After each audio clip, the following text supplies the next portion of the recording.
নমস্কাৰ, মোৰ চেনেলৰ আন এটি ভিডিঅ'লৈ আপোনালোক সকলোকে স্বাগতম জনাইছোঁ। আজি মই আন এবিধ ৰেচিপিৰ ভিডিঅ' লৈ আহিছোঁ। এয়া হ'ল কাচকলৰ কফতা কাৰীৰ ৰেচিপি। এনেকৈ বনালে খাবলৈ সঁচাকৈয়ে বহুত টেষ্টি হয়। ইয়াৰ বাবে মই 4টা কাচকল লৈছোঁ। আপোনালোকে কাচকলৰ পৰিমাণটো প্ৰয়োজন অনুসৰি ল'ব পাৰে। এতিয়া কলকেইটাৰ ওপৰৰ অংশখিনি আৰু তলৰ অংশখিনি কাটি পেলাই দিম এনেদৰে। তাৰ পিছত কলকেইটাৰ বাকলিত থকা কলা কলা অংশখিনিও কাটি পেলাই দিয়া হ'ব। তাৰ পিছত ভালদৰে ধুই লৈ টুকুৰা টুকুৰকৈ এনেদৰে কাটি ল'ব লাগিব।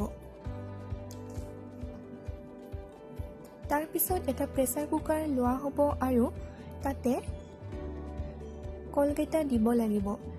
তাৰ পিছত কলকেইটা ডুব যোৱা অনুপাতে পানী দিব লাগিব আৰু তাতে অকণমান হালধি গুড়ি আৰু অকণমান নিমখ দিব লাগিব। তাৰ পিছত প্ৰেছাৰ কুকাৰৰ ঢাকনখন লগাই দিব লাগিব আৰু এটা চিটি অহালৈ অপেক্ষা কৰিব লাগিব। এটা চিটি অহাৰ পিছত যেতিয়া প্ৰেছাৰ কুকাৰৰ প্ৰেছাৰখিনি গৈ প্ৰেছাৰ কুকাৰটো ঠাণ্ডা হয় তেতিয়া কলখিনি নমাই ল'ব লাগিব। তাৰ পিছত কলখিনি ঠাণ্ডা হ'লে বাকলিখিনি গুচাই ল'ব লাগিব। এয়া কলখিনি সিজি যোৱা নমাই লোৱা হৈছে আৰু এতিয়া কলখিনিৰ পৰা বাকলিখিনিও গুচাই লোৱা হৈছে। কিন্তু বাকলিখিনি পেলাই নিদিওঁ। এই বাকলিখিনিৰ পৰা আন এটি ৰেচিপি তৈয়াৰ কৰিম আৰু সেই ৰেচিপিটো অহাটো ভিডিঅ'ত মই প্ৰকাশ কৰিম। এতিয়া বাকলি গুচাই লোৱা কলখিনি ভালদৰে পিটিকি লোৱা হৈছে। তাৰপিছত তাতে 2 চামুচৰ জোখত বেচন দিয়া হৈছে। তাৰপিছত তাতে অকণমান ধনিয়া গুড়ি দিয়া হৈছে। লগতে পৰিমাণ অনুযায়ী হালধি গুড়ি আৰু সোৱাদ অনুসৰি নিমখ দিব লাগিব আৰু গোটেইখিনি ভালদৰে সানি লৈ এনেদৰে লাড্ডু বনাই ল'ব লাগিব। এতিয়া এটা কেৰাহীত ৰিফাইন তেল অকণমান গৰম কৰি লোৱা হৈছে আৰু তাতে লাড্ডু তথা কফতাখিনি দি দিয়া হৈছে। এইখিনি সময়ত গেছৰ ফ্লেমটো মিডিয়াম ফ্লেমত ৰাখিব লাগিব। এনেদৰে ইলুটি সিলুটিকৈ কফতাখিনি গল্ডেন ব্ৰাউন কালাৰ হোৱালৈকে ভাজি ল'ব লাগিব আৰু এনেদৰে গোটেইখিনি কফতা ভাজি ল'ব লাগিব। এয়া কফতাখিনি ভাজি লোৱা হৈ গ'ল। এতিয়া আন এটা কেৰাহীত অকণমান ৰিফাইন তেল গৰম কৰি লোৱা হৈছে আৰু তাতে অকণমান গোটা জিৰা দি দিয়া হৈছে। তাৰপিছত ইয়াতে পৰিমাণ অনুযায়ী হালধি গুড়ি দিয়া হৈছে। তাৰপিছত কেৰাহীটোত কাটি ৰখা 2টা বিলাহী দি দিয়া হৈছে। আপোনালোকে বিলাহীখিনি কাটি নলৈ পেষ্ট বনাইও ল'ব পাৰে। তাৰপিছত সোৱাদ অনুসৰি নিমখ দিয়া হৈছে আৰু গোটেইখিনি ভালদৰে লৰাই দিয়া হৈছে। এতিয়া বিলাহীখিনি সিজি উঠালৈ অপেক্ষা কৰিব লাগিব আৰু মাজে মাজে লৰাই থাকিব লাগিব।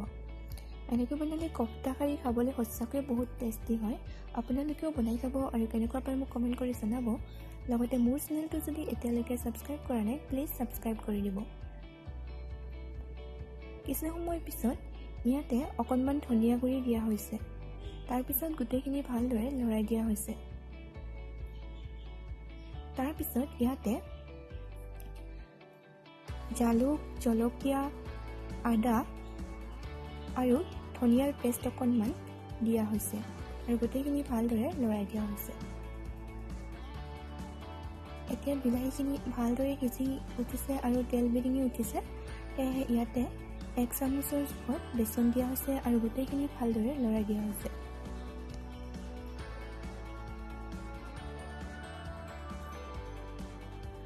তাৰপিছত ইয়াতে পানী দিব লাগিব। আপোনালোকে যিমান পৰিমাণৰ জোল বিচাৰে সিমান পৰিমাণত দিব পাৰে, কিন্তু অতিৰিক্ত বেছি নিদিব আৰু অতিৰিক্ত কমো নিদিব। পানীখিনি দিয়াৰ পিছত গোটেইখিনি ভালদৰে লৰাই দিয়া হৈছে আৰু 5 মিনিটমানৰ বাবে উতলিবলৈ দিয়া হৈছে। তাৰপিছত কফতাকেইটা দি দিয়া হৈছে। আৰু লগতে গৰম মছলা অকণমান দিয়া হৈছে। এতিয়া তাৰপিছত গোটেইখিনি ভালদৰে লৰাই দিব লাগিব আৰু কম জুইত আকৌ 3 মিনিটমানৰ বাবে উতলিবলৈ দিব লাগিব। লগতে মাজে মাজে লৰাইও থাকিব লাগিব।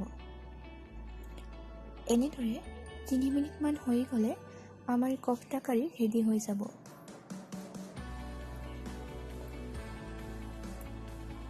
তিনি মিনিটমান পিছত এয়া কফটা কাৰী ৰেডি হৈ গ'ল আৰু মই নমাই লৈছোঁ এটা বাতি। এয়া খাবলৈ সঁচাকৈ বহুত টেষ্টি হৈছিলে। যদি ভিডিঅ'টো চাই ভাল পালে তেনেহ'লে প্লিজ লাইক কৰিব, কমেণ্ট কৰিব, শ্বেয়াৰ কৰিব আৰু মোৰ চেনেলটো ছাবস্ক্ৰাইব কৰিবলৈ নাপাহৰিব। ভিডিঅ'টো শেষলৈ চোৱাৰ বাবে অশেষ ধন্যবাদ।